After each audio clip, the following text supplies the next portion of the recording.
제가 손으로 해드릴까요? 42세 간병인 오선미가 이 한마디를 내뱉는 순간 그녀의 인생은 돌이킬 수 없는 강을 건넜습니다. 8년 동안 남자를 잊고 살았던 여자. 오직 아들 하나 키우기 위해 감정을 죽이고 살아온 여자. 그런 그녀가 지금 한강이 내려다 보이는 VIP 특실에서 환자복 아래로 솟아오른 남자의 본능을 마주하고 있었습니다. 오후 3시 제가 손으로 해드릴까요? 평화로운 시간대였습니다. 간호사들은 오후 업무에 바빴고 보호자들은 대부분 집에 돌아간 후였습니다. 병실 안은 고요했습니다. 너무나 고요해서 두 사람의 숨소리마저 또렷하게 들릴 정도였습니다. 선미는 미지근한 물에 적신 수건을 꼭 짜내며 심호흡을 했습니다. 일상적인 간병 업무.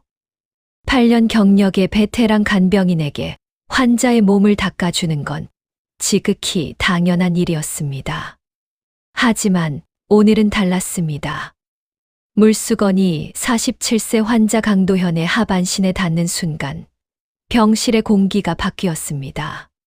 선미의 손끝으로 전해지는 그의 체온, 그리고 그 아래로 느껴지는 뜨거운 반응.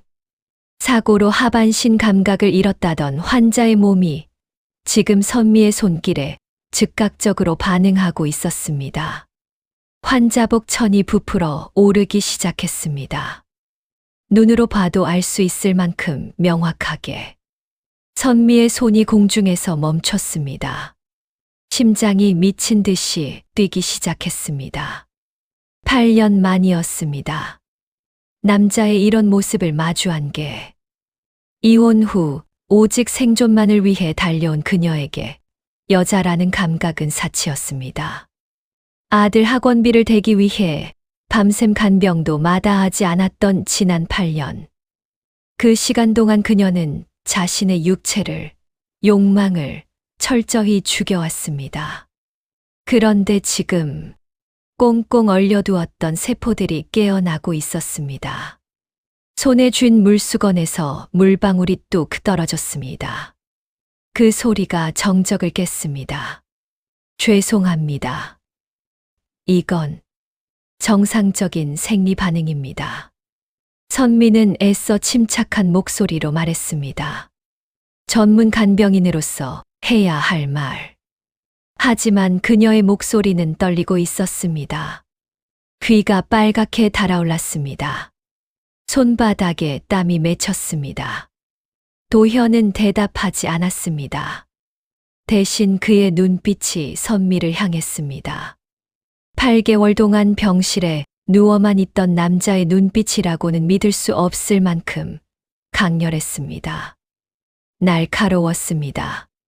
그리고 절박했습니다. 당신도 느끼고 있잖아요. 도현의 목소리가 낮게 깔렸습니다. 이 온도. 선미의 호흡이 거칠어졌습니다. 부정할 수 없었습니다. 그녀의 몸이 반응하고 있었으니까. 8년 동안 잊고 살았던 감각이 온몸을 타고 올라오고 있었으니까. 허벅지 안쪽이 축축하게 젖어가고 있었으니까. 선미는 황급히 물수건을 집어들었습니다. 재빨리 일을 마무리하려 했습니다. 하지만 도현의 손이 그녀의 손목을 잡았습니다. 하반신은 마비되었지만 상체는 멀쩡했습니다. 아니, 8개월간의 재활운동으로 오히려 더 단단해진 팔이 그녀의 가느다란 손목을 단숨에 사로잡았습니다. 놓으세요. 5천만 원. 선미의 동공이 흔들렸습니다. 도현은 그녀의 반응을 놓치지 않았습니다. 재벌 2세로 살아온 47년. 그는 사람의 약점을 찾는데 도 같은 남자였습니다. 선미의 낡은 운동화, 색이 바랜 간병복, 손목에 싸구려 시계. 무엇보다 그녀의 사물함에서 얼핏 본 대학 입시 설명회 팸플릿. 그는 이미 알고 있었습니다. 이 여자에게 돈이 절실하다는 것을. 손으로 한 번 해줄 때마다 500만 원, 10번이면 5천만 원. 도현의 목소리에는 확신이 담겨 있었습니다. 당신 아들 내년에 대학 가죠. 등록금 걱정 안 해도 되겠네요. 선미의 머릿속이 하얘졌습니다. 5천만 원. 그녀가 3년을 밤낮으로 일해도 모을 수 없는 돈. 아들의 미래가 달린 돈. 그 돈이 지금 그녀의 손끝에 달려 있었습니다. 그것도 단 10번. 한 달이면 끝나는 일. 하지만 선미는 알고 있었습니다. 이건 단순한 거래가 아니라는 것을. 이 선을 넘는 순간 그녀는 돌이킬 수 없는 어둠 속으로 빠져든다는 것을. 간병인 윤리, 직업적 양심, 그리고 무엇보다 자신의 마지막 자존심마저 팔아넘기는 일이라는 것을. 환자분, 이건 한 번만. 도현이 속삭였습니다. 악마처럼 달콤한 목소리였습니다. 한 번만 해보고 싫으면 그만두세요. 첫 번째는 그냥 서비스로 칠게요. 선미의 시선이 흔들렸습니다. 로션 펌프가 침대 옆 탁자 위에 놓여 있었습니다. 환자의 피부 관리용으로 비치된 것. 그녀의 손이 천천히, 아주 천천히 그쪽으로 움직였습니다. 펌프에 손을 올렸습니다. 눌렀습니다. 찌. 하얀 로션이 손바닥에 고였습니다. 두 손을 비볐습니다. 차가운 로션이 체온으로 데워졌습니다. 병실 안에 은은한 라벤더 향이 퍼졌습니다. 선미는 눈을 감았습니다. 심호흡을 했습니다. 그리고 손을 뻗었습니다. 도현의 환자복 속으로. 손끝이 그의 뜨거운 피부에 닿는 순간 전기가 흘렀습니다. 두 사람 모두의 몸을 관통하는 전율. 선미의 손이 떨렸습니다. 하지만 멈추지 않았습니다. 천천히 조심스럽게 움직이기 시작했습니다. 도현의 거친 숨소리가 병실을 채웠습니다. 8개월 만에 느껴보는 감각. 아니, 어쩌면 태어나서 처음 느껴보는 감각일지도 몰랐습니다. 돈으로 해결할 수 있는 여자들과는 차원이 달랐습니다. 선미의 손길에는 온기가 있었습니다. 망설임이 있었습니다. 떨림이 있었습니다. 그 모든 것이 도현을 미치게 만들었습니다. 선미는 기계적으로 손을 움직였습니다. 감정을 배제하려 애썼습니다. 이건 그냥 업무라고, 돈을 위한 거래라고 스스로를 세뇌했습니다. 하지만 손끝으로 전해지는 그의 체온, 맥박, 떨림. 그 모든 것이 그녀의 이성을 무너뜨렸습니다. 죽었다고 생각했던 감각들이 깨어났습니다. 그녀 역시 여자였습니다. 42살이지만 아직 끝나지 않은 여자. 손끝으로 느껴지는 남자의 생명력이 그녀 안의 모든 세포를 깨웠습니다. 5분이 지났습니다. 도현의 몸이 활처럼 휘어졌습니다. 격렬한 신음과 함께 모든 게 끝났습니다. 선미는 조용히 휴지를 꺼내 뒤처리를 했습니다. 차가운 물티슈로 손을 닦았습니다. 환자복을 정리해 주었습니다. 모든 게 마치 아무 일도 없었다는 듯 일상적인 간병 업무처럼 처리되었습니다. 하지만 두 사람 모두 알고 있었습니다. 방금 이 병실에서 무슨 일이 벌어졌는지, 그리고 이것이 시작일 뿐이라는 것을. 도현이 침대 옆 서랍을 열었습니다. 수표를 꺼냈습니다. 500만 원. 서비스라고 했잖아요. 선미가 거절하려 했습니다. 받아요. 당신 것이에요. 도현의 목소리는 단호했습니다. 내일도 3시에 물수건 준비해둬요. 선미는 떨리는 손으로 수표를 받았습니다. 병실을 나왔습니다. 복도 화장실에 들어가 거울을 봤습니다. 얼굴이 새빨갛게 달아올라 있었습니다. 손이 떨렸습니다. 허벅지 사이가 여전히 축축했습니다. 거울 속 자신을 보며 선미는 속으로 되뇌었습니다. 이건 그냥 돈 때문이야. 아들 때문이야. 하지만 그녀의 심장은 거짓말을 하지 않았습니다. 미친 듯이 뛰는 심장. 8년 만에 깨어난 욕망. 그리고 내일 오후 3시를 기다리는 자신을 발견하며 선미는 깨달았습니다. 자신이 이미 위험한 강을 건너기 시작했다는 것을. 첫 번째 밤이 지나고 선미는 정상으로 돌아갈 수 있다고 믿었습니다. 아침에 눈을 떴을 때 어젯밤 일이 마치 꿈처럼 느껴졌습니다. VIP 특실의 환한 햇살 아래에서 도현은 그저 평범한 환자였고 선미는 그저 전문적인 간병인이었습니다. 혈압을 재고 약을 챙기고 식사를 보조하는 일상. 모든 게 정상이었습니다. 하지만 오후 2시 50분이 되자 선미의 심장이 다시 뛰기 시작했습니다. 시계를 보는 횟수가 늘어났습니다. 2시 55분. 손바닥에 땀이 맺혔습니다. 2시 58분. 물수건을 준비하는 손이 떨렸습니다. 2시 59분. 병실 문 앞에 서서 심호흡을 했습니다. 그리고 오후 3시. 문을 열고 들어서는 순간 도현의 눈빛과 마주쳤습니다. 어제와 똑같은 눈빛. 배고픈 맹수처럼 그녀를 응시하는 시선. 선미는 그 눈빛만으로도 자신의 몸이 반응하고 있음을 느꼈습니다. 물수건. 준비했어요? 도현의 목소리는 평온했지만 그 아래 깔린 긴장을 선미는 알아챘습니다. 네. 선미는 짧게 대답하고 침대로 다가갔습니다. 커튼을 쳤습니다. 창밖의 한강은 여전히 평화로웠지만 커튼 안쪽의 세계는 달랐습니다. 밀폐된 공간. 두 사람만의 비밀스러운 영역.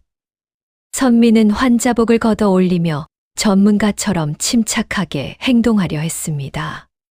하지만 로션 펌프를 누르는 손이 떨렸습니다.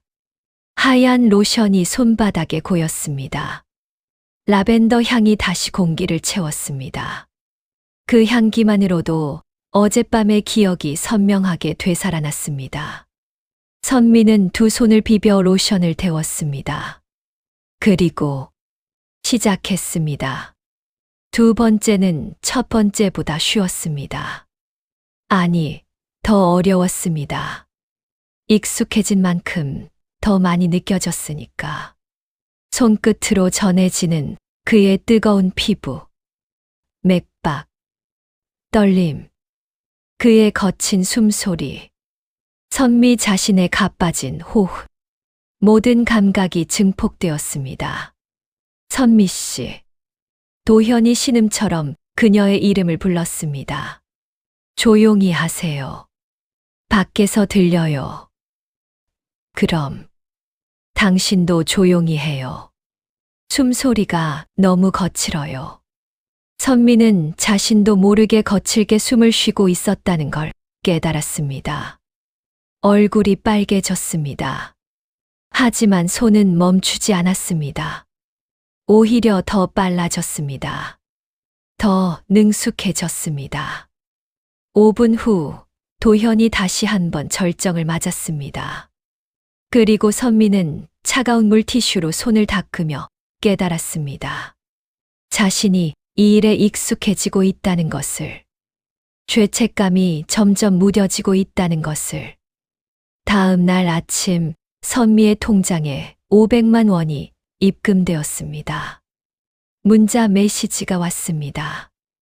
오늘도 3시. 선미는 메시지를 지우지 않았습니다. 대신 저장했습니다. 그리고 시계를 보며 오후 3시를 기다렸습니다. 3일째가 되자 패턴이 만들어졌습니다. 오후 3시에 물수건. 그리고 새로운 시간이 추가되었습니다. 밤 11시.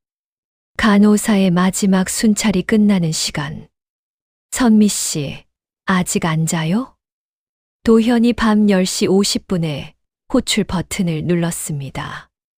왜 부르셨어요? 선미가 병실에 들어서자 도현이 말했습니다. 잠이 안 와요. 11시까지 있어 줄래요? 선미는 알고 있었습니다. 이게 무슨 의미인지. 간호사 순찰이 끝나면 병원은 고요해집니다.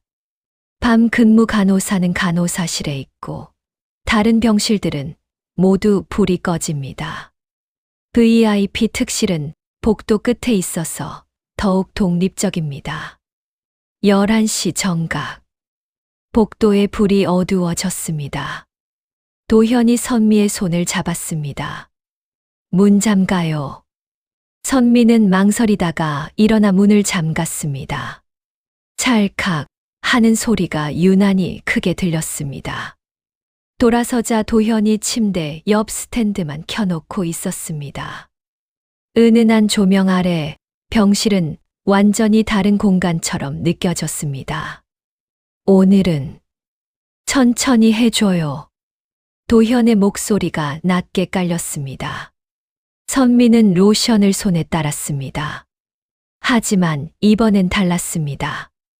도현이 그녀의 손목을 잡았습니다. 옷 벗어요. 뭐라고요? 간호복. 답답해 보여요. 선미의 심장이 쿵 내려앉았습니다. 환자분, 이건 500만 원 더 줄게요. 오늘 거는 1천만 원. 선미는 숨이 막혔습니다. 1천만 원. 그녀가 석 달을 일해야 버는 돈. 하지만 문제는 돈이 아니었습니다. 이 선을 넘으면 진짜로 돌이킬 수 없다는 걸 알았습니다. 저는 간병인이에요. 나도 알아요. 그래서 돈을 주는 거잖아요. 도현의 논리는 명확했습니다. 냉정했습니다. 그리고 선미도 부정할 수 없었습니다. 손이 움직였습니다. 간호복 단추를 하나씩 풀었습니다. 첫 번째 단추, 두 번째 단추, 세 번째. 흰색 간호복이 벗겨지고 안에 입은 얇은 이너웨어가 드러났습니다. 선미는 42살이었지만 8년간 아들 하나 키우느라 자신을 돌보지 못했어도 여전히 여자의 몸을 가지고 있었습니다. 도현의 눈빛이 변했습니다. 아름다워요. 선미는 그 한마디에 온몸이 뜨거워지는 걸 느꼈습니다. 8년 만에 듣는 칭찬. 남편은 그녀에게 단 한 번도 이런 말을 해준 적이 없었습니다. 오히려 나이 들었다고, 살이 쪘다고, 매력이 없다고 비난했었습니다. 손 줘요. 도현이 그녀의 손을 잡아당겼습니다. 그리고 자신의 가슴에 올려놓았습니다. 내 심장 뛰는 거 느껴져요? 당신 때문이에요. 선미의 손바닥으로 도현의 심장 박동이 전해졌습니다. 빠르고 강렬했습니다. 살아 있었습니다. 8개월간 병실에 갇혀 있던 남자. 하지만 지금 이 순간 그 누구보다 생생하게 살아 숨 쉬고 있었습니다. 선미의 이성이 무너졌습니다. 그녀는 천천히 손을 내렸습니다. 도현의 복부를 지나 더 아래로 로션을 바른 손이 그의 뜨거운 피부를 감쌌습니다. 하지만 이번엔 기계적이지 않았습니다. 천천히 부드럽게 마치 애무하듯이 움직였습니다. 선미. 도현의 신음이 어둠 속에서 울렸습니다. 선미는 자신도 모르게 입술을 깨물었습니다. 허벅지를 꽉 오므렸습니다. 그녀 역시 한계에 다다르고 있었습니다. 손끝으로 느껴지는 남자의 온기, 맥박, 생명력. 그 모든 것이 8년 동안 억눌렀던 욕망을 깨웠습니다. 10분이 지났습니다. 도현이 극렬하게 절정을 맞았습니다. 하지만 끝나고도 그는 선미의 손을 놓지 않았습니다. 선미 씨. 네. 당신, 지금 젖어 있죠? 선미는 부정할 수 없었습니다. 허벅지 안쪽이, 속옷이 완전히 젖어 있었습니다. 도현이 그녀를 자신의 침대로 끌어당겼습니다. 올라와요. 안 돼요. 저는 1천만 원이 아니라 2천만 원 줄게요. 올라와요. 선미는 더 이상 거부할 수 없었습니다. 돈 때문이 아니었습니다. 그녀의 몸이 원하고 있었으니까. 8년 동안 굶주렸던 여자의 몸이 지금 남자를 갈구하고 있었으니까. 선미는 침대 위로 올라갔습니다. 도현이 그녀를 끌어안았습니다. 움직이지 못하는 다리 대신 강한 팔로 그녀를 붙잡았습니다. 그리고 키스했습니다. 격렬하게, 거칠게 8개월치 욕망을 쏟아내듯이. 선미는 저항하지 않았습니다. 아니, 저항할 수 없었습니다. 그녀 역시 8년치 욕망이 폭발하고 있었으니까. 두 사람은 그날 밤 병실 침대 위에서 서로를 탐닉했습니다. 도현은 움직이지 못하는 하반신 대신 손과 입술로 선미를 미치게 만들었습니다. 선미는 그 위에서 자신도 몰랐던 소리를 내며 절정을 맞았습니다. 새벽 3시. 선미는 도현의 팔베개를 베고 누워 있었습니다. 땀에 젖은 몸, 흐트러진 머리. 하지만 이상하게도 평온했습니다. 8년 만에 느껴보는 충만함. 선미 씨. 네. 후회해요? 선미는 한참을 생각하다가 대답했습니다. 모르겠어요. 도현이 그녀의 머리를 쓰다듬었습니다. 나는 안 해요. 후회. 내 인생에서 이런 감정 처음이에요. 거짓말. 진짜예요. 재벌집에서 태어나서 모든 돈으로 해결하고 살았어요. 여자도 마찬가지였죠. 그런데 당신은 달라요. 선미는 도현의 가슴에 얼굴을 묻었습니다. 우리 어떻게 되는 걸까요? 도현은 대답하지 않았습니다. 대신 그녀를 더 꽉 안았습니다. 두 사람 모두 알고 있었습니다. 이게 끝이 정해진 관계라는 것을.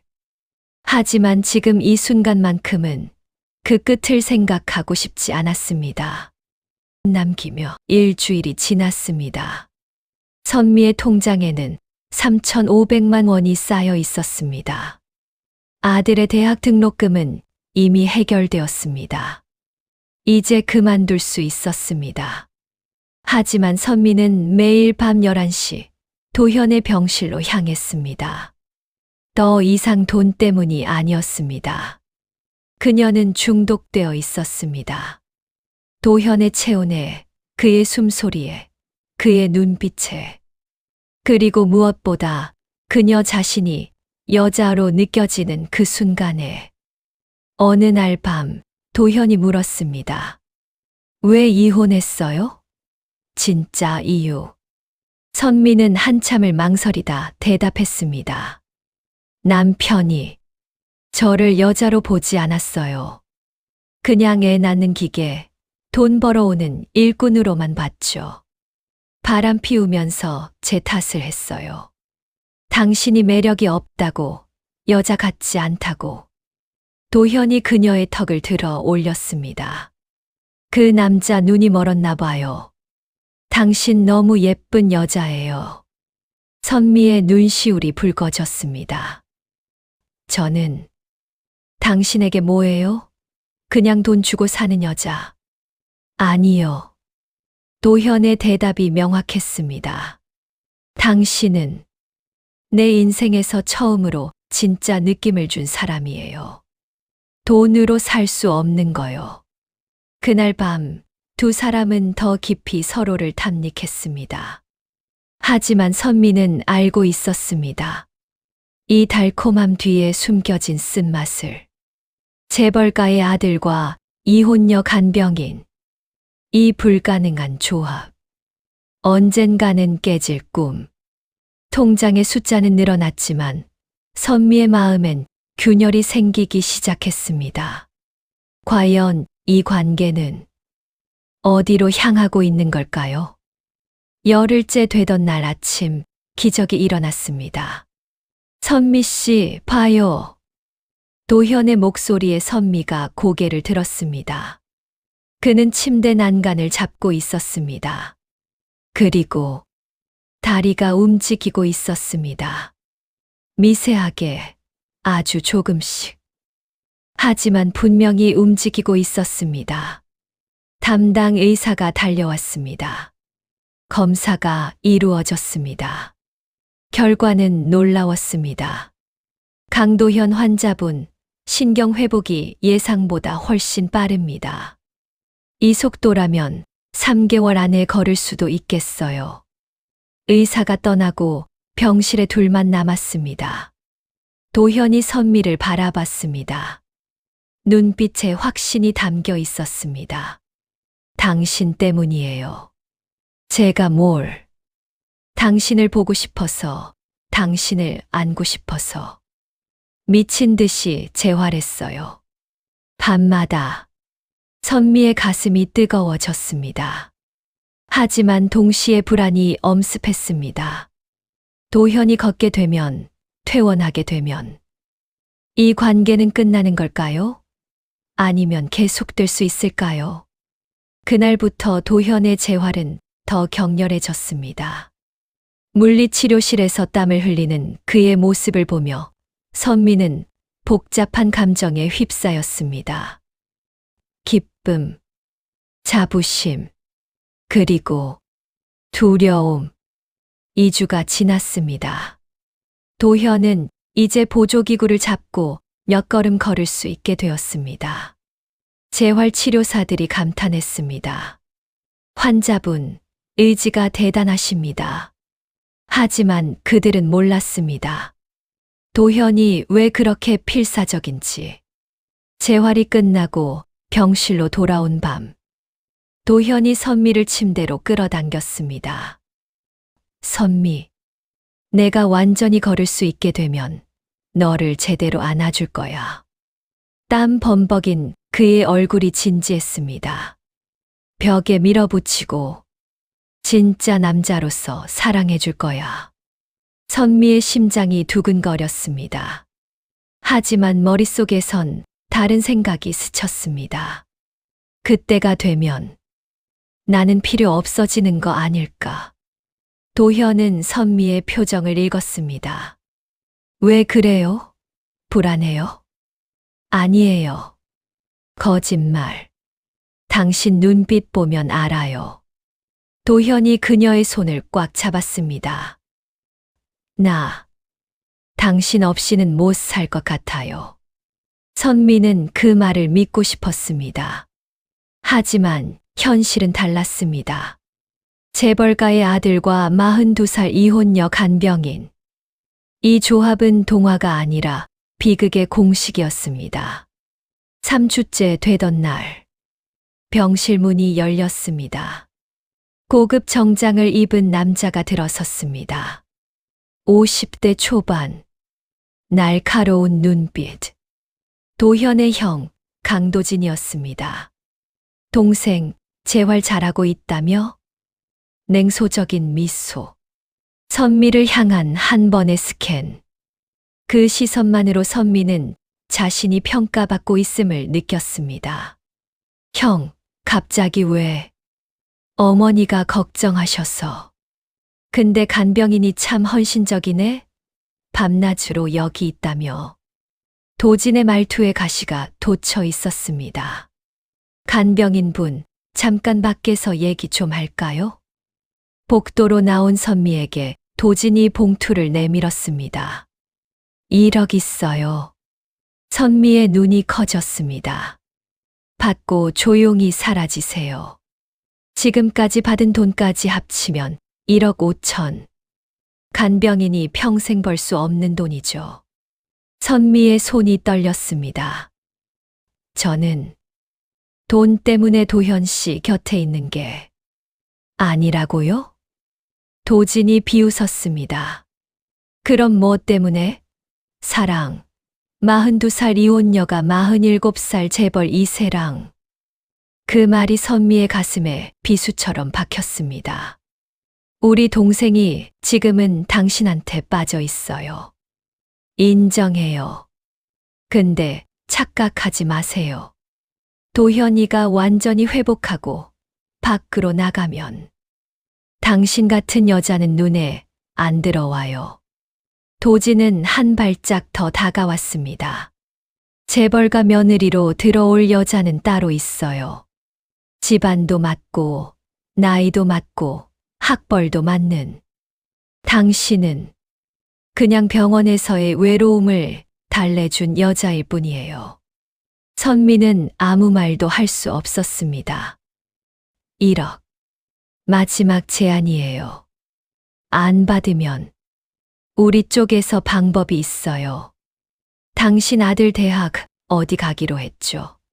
장학금 취소시키는 것쯤은 어렵지 않아요. 협박이었습니다. 노골적이고 잔인한. 선미는 봉투를 받지 않았습니다. 대신 고개를 들어 도진을 똑바로 바라봤습니다. 전 도현 씨를 사랑합니다. 그래서요? 사랑으로 밥 먹고 살아요? 적어도 돈 때문에 떠나진 않을 거예요.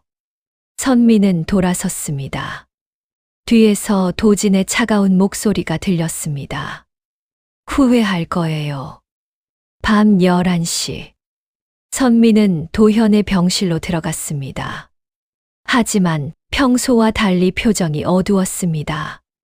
선미 씨, 형이 뭐라고 했어요?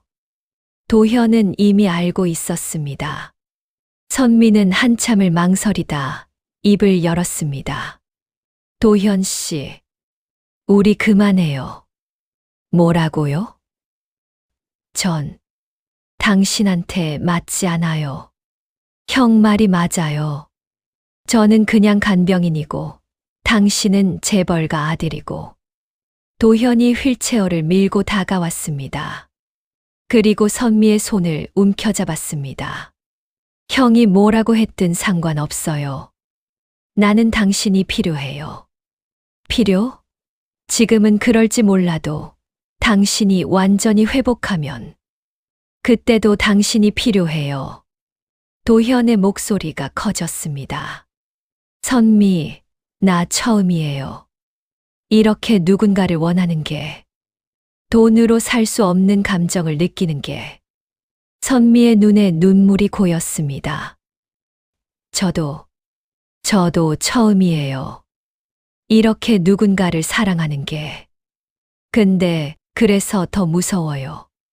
뭐가 무서운데요? 당신을 망칠까봐. 당신 인생의 짐이 될까봐. 도현이 그녀를 끌어안았습니다. 당신은 내 인생의 짐이 아니에요. 이유예요. 다시 걷고 싶은 이유. 살고 싶은 이유. 두 사람은 그날 밤 그 어느 때보다 격렬하게 서로를 껴안았습니다. 마지막인 것처럼. 영원히 헤어질 것처럼. 눈물과 땀이 뒤섞였습니다. 사랑과 두려움이 공존했습니다. 새벽 3시 도현의 품에 안긴 선미가 속삭였습니다. 도현 씨, 만약 당신이 완전히 회복하고 정말로 저를 원한다면 그때 다시 만나요. 무슨 소리예요? 저도 준비할 시간이 필요해요. 당신 곁에 당당히 설 수 있는 사람이 되는 시간. 도현은 그녀를 더 꽉 안았습니다. 절대 놓지 않을 거예요. 하지만 선미는 알고 있었습니다. 이별이 다가오고 있다는 것을. 그리고 그것이 두 사람 모두를 위한 일일지도 모른다는 것을. 퇴원 날짜가 잡혔습니다. 3일 후. 72시간. 그게 선미에게 남은 전부였습니다. 도현은 이제 목발만으로 걸을 수 있었습니다. 의료진은 기적이라고 했습니다. 3개월 만에 이렇게 회복한 환자는 처음이라고. 하지만 그들은 몰랐습니다. 이 기적 뒤에 숨겨진 금기된 사랑을. 선미는 병실 창가에 서서 한강을 바라봤습니다. 2달 전 이 병실에 처음 들어왔을 때가 떠올랐습니다. 그때의 그녀는 그저 돈이 필요한 간병인이었습니다. 하지만 지금은 달랐습니다. 사랑에 빠진 여자였습니다. 그리고 그 사랑 때문에 떠나야 하는 여자였습니다. 뭐 생각해요? 뒤에서 도현의 목소리가 들렸습니다. 목발을 짚고 그녀에게 다가오는 발소리. 불과 1달 전만 해도 불가능했던 일. 아무것도요. 거짓말. 당신 거짓말할 때 눈 깜빡이는 거 나 다 알아요. 선미는 돌아서서 미소 지었습니다. 억지 미소였지만 퇴원 축하해요. 정말 대단해요.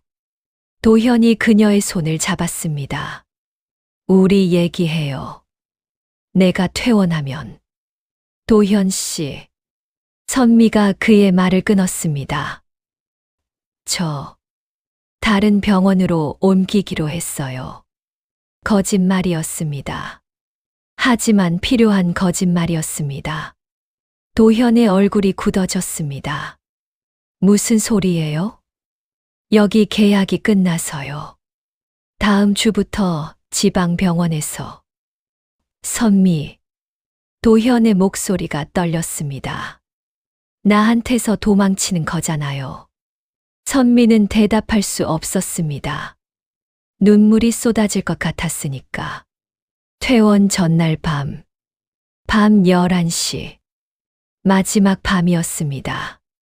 선미가 병실 문을 열고 들어서자 도현이 침대에 앉아 있었습니다. 목발 없이. 그는 이제 짧은 거리는 혼자 걸을 수 있었습니다. 왔네요. 도현의 목소리가 낮았습니다. 선미는 문을 잠갔습니다. 마지막이니까. 불을 줄였습니다. 은은한 조명만 남았습니다. 도현 씨. 말을 꺼내려는 순간 도현이 일어나 그녀에게 걸어왔습니다. 비틀거리면서도 필사적으로.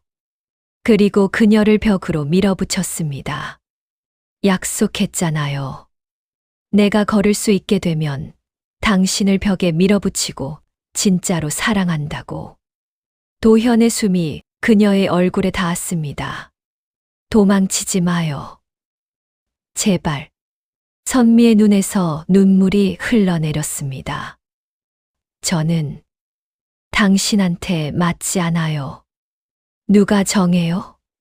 내 형, 세상. 도현이 그녀의 눈물을 닦아줬습니다. 나는 당신이 필요해요. 나이도 신분도 다 필요 없어요. 현실은 그렇지 않아요. 당신은 곧 재벌가로 돌아가야 하고 저는 그저 간병인이에요. 그럼 나 재벌가 버릴게요. 안 돼요. 선미가 소리쳤습니다. 그렇게 되면 전 평생 죄책감에 시달릴 거예요. 당신 인생을 망친 여자로. 도현은 그녀를 꽉 껴안았습니다. 그럼 어쩌라고요? 당신 없이 어떻게 살아요? 두 사람은 그 자리에서 한참을 껴안고 있었습니다. 눈물과 체온이 뒤섞였습니다. 선미가 먼저 몸을 떼었습니다. 오늘 밤, 마지막으로 당신 거예요. 그녀는 천천히 간호복 단추를 풀었습니다. 하나씩, 마지막이라는 걸 새기듯이. 도현이 그녀를 침대로 이끌었습니다. 그날 밤, 두 사람은 서로를 탐닉했습니다. 처음보다 더 격렬하게, 마지막이기에 더 절절하게. 도현은 불완전한 다리로 서서 벽에 기댄 채 그녀를 안았습니다. 선미는 그의 목을 감싸 안으며 눈물을 흘렸습니다. 사랑해요. 도현 씨. 처음이자 마지막 고백. 나도. 사랑해요. 두 사람의 신음과 눈물이 뒤섞인 밤이었습니다. 새벽 4시. 선미는 도현의 품에서 조용히 빠져나왔습니다. 그는 지쳐서 깊이 잠들어 있었습니다. 그의 얼굴을 한참 바라봤습니다.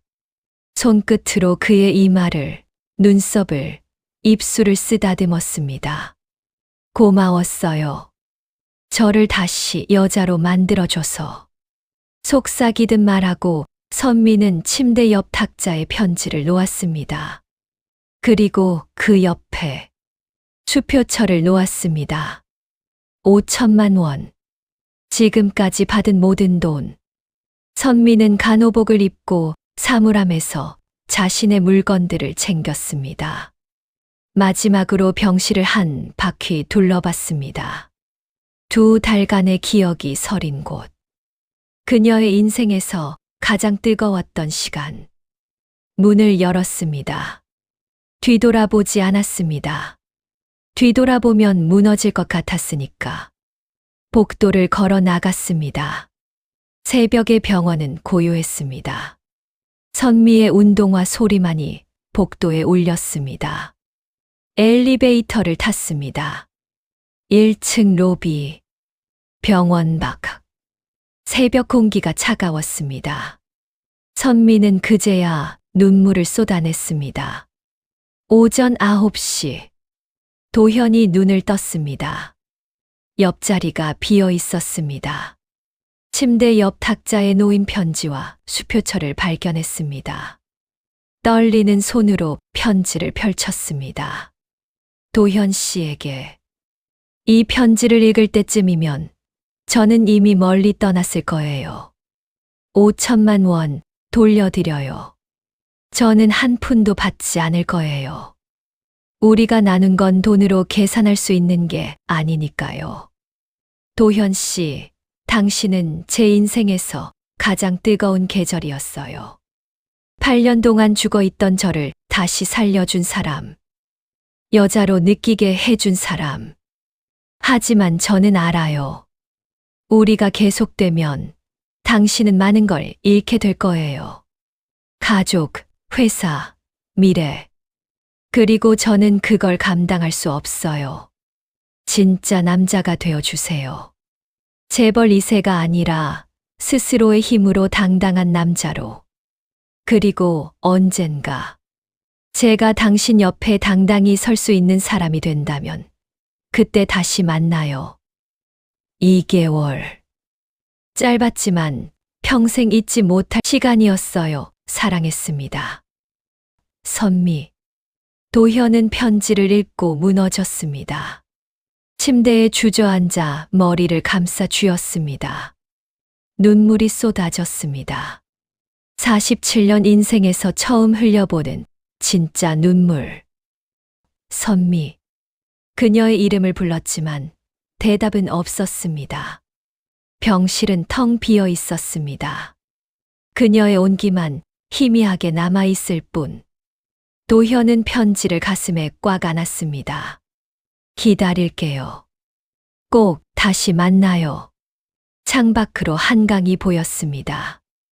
여전히 평화로운 풍경.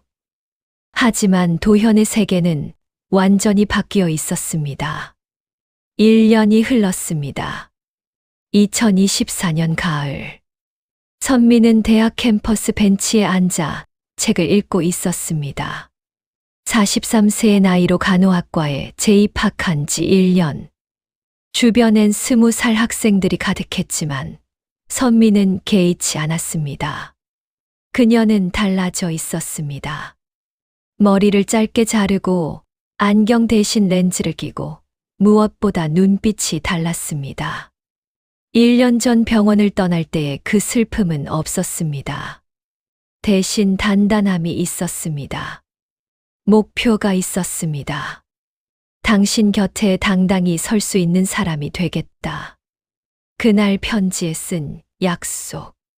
선미는 그 약속을 지키고 있었습니다.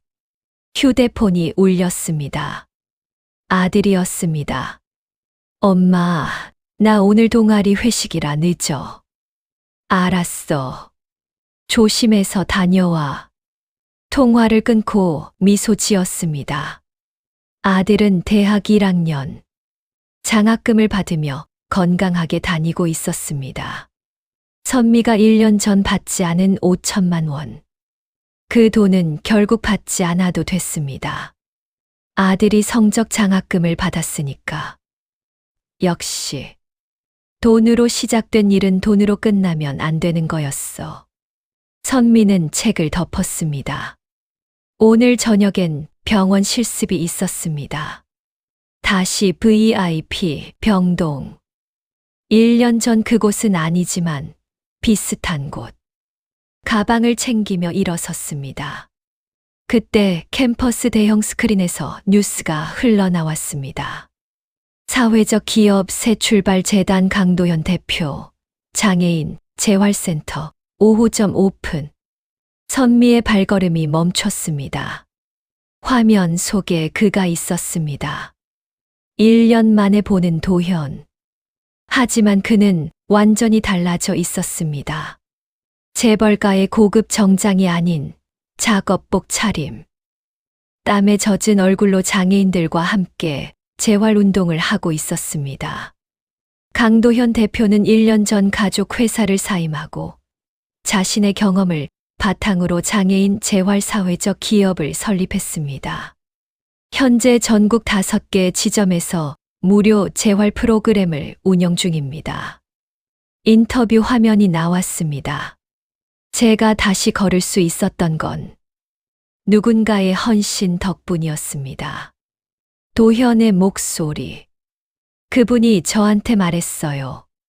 진짜 남자가 되라고. 그래서 여기 있습니다. 선미의 눈에 눈물이 고였습니다. 당신, 정말 해냈구나. 화면이 꺼졌습니다. 하지만 선미의 가슴은 여전히 뛰고 있었습니다. 1년이 지났지만 그에 대한 감정은 사라지지 않았습니다. 아니, 오히려 더 깊어졌습니다.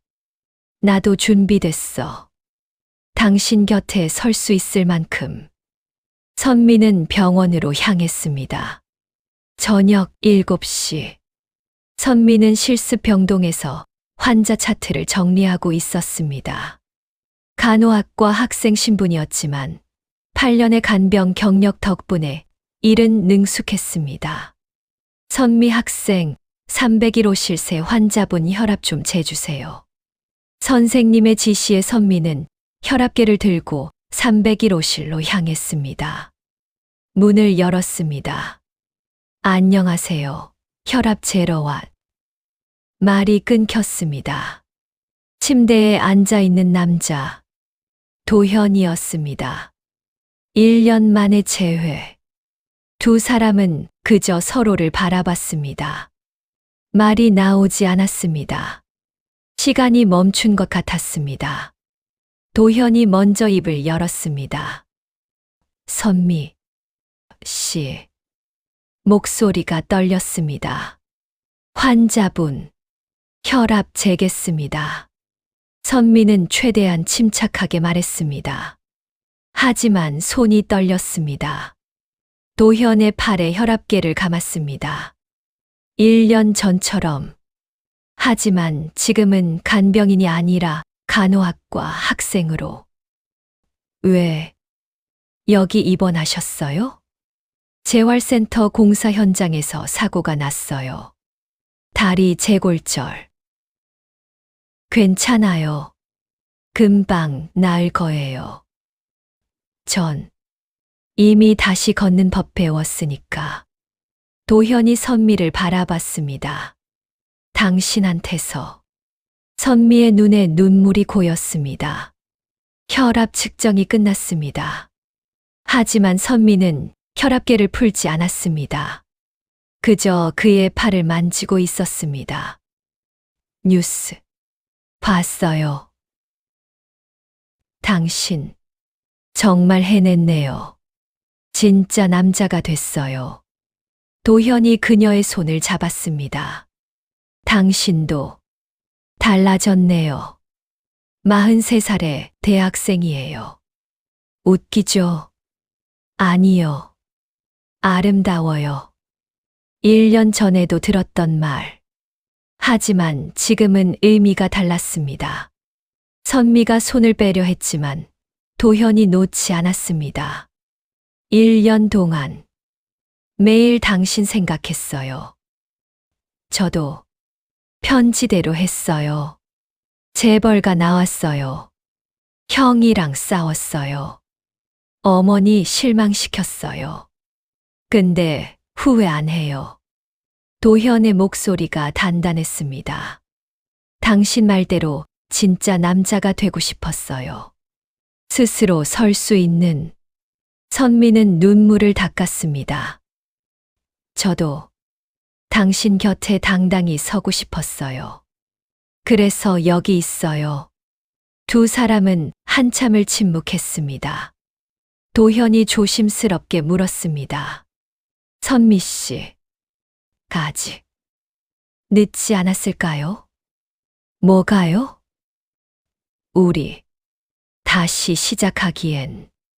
선미는 한참을 생각했습니다. 1년 전에 그들은 환자와 간병인이었습니다. 5천만 원으로 시작된 금기된 관계.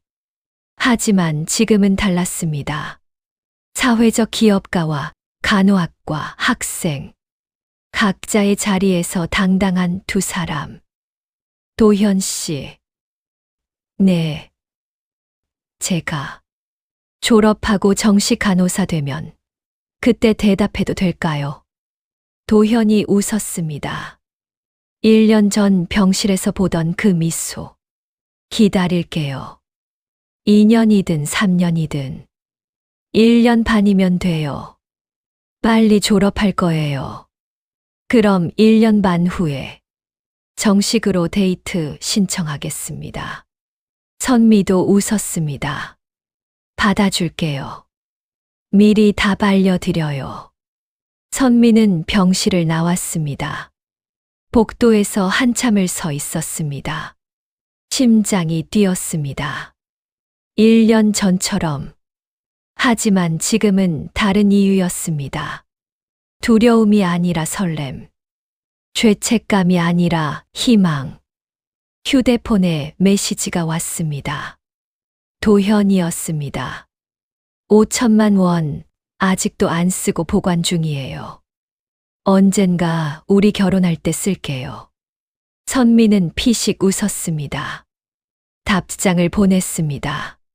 그 돈으로 재활센터 한 곳 더 지으세요. 우린 우리 돈으로 결혼할 거예요. 금방 답장이 왔습니다. 알겠습니다. 미래의 아내님. 선미는 휴대폰을 가슴에 안았습니다. 창밖으로 가을 저녁 하늘이 보였습니다. 노을이 아름다웠습니다. 1년 전 그녀는 5천만 원으로 시작된 금기된 사랑 때문에 눈물을 흘렸습니다. 하지만 지금 그 사랑은 가장 숭고한 성장으로 돌아왔습니다. 42세 간병인은 43세 간호대생이 되었습니다. 47세 재벌 2세는 48세 사회적 기업가가 되었습니다. 그리고 두 사람은 다시 만났습니다. 당당하게. 사람들은 말합니다. 나이 차이가 있는 사랑은 힘들다고. 신분이 다른 사랑은 불가능하다고. 돈으로 시작된 관계는 진짜가 될 수 없다고. 하지만 선미와 도현은 증명했습니다. 진짜 사랑은 서로를 성장시킨다는 것을. 가장 어두운 시작이 가장 빛나는 결말이 될 수 있다는 것을. 5천만 원짜리 거래로 시작된 사랑. 하지만 그들이 진짜 주고받은 건 돈이 아니었습니다. 서로를 인간으로 다시 태어나게 한 숭고한 치유였습니다. 오후 3시에 물수건, 밤 11시에 신음, 새벽 4시에 이별, 그리고 1년 후의 재회. 모든 순간이 두 사람을 이곳으로 이끌었습니다. 진짜 사랑이 있는 곳으로. 2년 후, 선미는 간호사 국가고시에 합격했다. 도현의 재활센터는 전국 20개로 확장되었다. 그들은 작은 결혼식을 올렸다. 하객은 재활센터 장애인들과 선미의 대학 동기들. 신부 나이 45세, 신랑 나이 50세. 늦었지만 진짜였다. 다시 시작하기에 늦은 나이는 없다. 오늘 이야기가 감동적이셨다면 구독과 좋아요로 응원해주세요. 여러분의 댓글 하나가 더 좋은 이야기를 만드는 큰 힘이 됩니다. 시청해주셔서 감사합니다.